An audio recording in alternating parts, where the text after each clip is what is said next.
How did logistics shape Pacific War island hopping? Imagine trying to move thousands of troops, tons of supplies, and fuel across thousands of miles of ocean with no roads or railways. That's what logistics was all about during the Pacific War.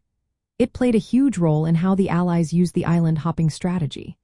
Instead of attacking every Japanese-held island, they focused on capturing key islands that could serve as bases for future operations. To do this efficiently, they needed a steady flow of supplies to these islands. They set up supply routes from the United States and Australia to intermediate bases in the Pacific. These bases acted like waypoints where supplies could be stored and then sent forward. This tiered system meant they didn't have to land on every island, saving time, men, and resources.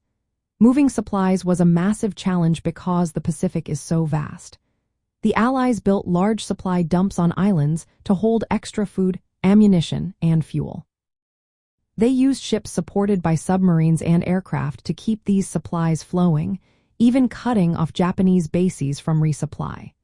This made many Japanese garrisons ineffective because they couldn't get reinforcements or supplies.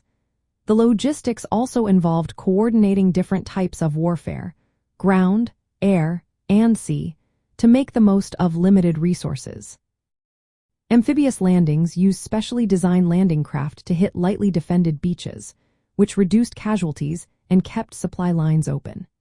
Capturing islands like Guadalcanal was vital because it gave the Allies airfields to protect their supply routes and launch further attacks. All of this shows that logistics was the backbone of island hopping. It allowed the Allies to leapfrog over heavily fortified Japanese islands and focus on strategic targets. Without efficient supply lines and transportation, the entire campaign would have slowed down or failed. Logistics made it possible to keep moving forward, maintain momentum, and bring the fight closer to Japan's home islands. It was the unseen force that turned a simple strategy into a successful campaign, proving that supply and transportation are just as important as weapons and soldiers in war.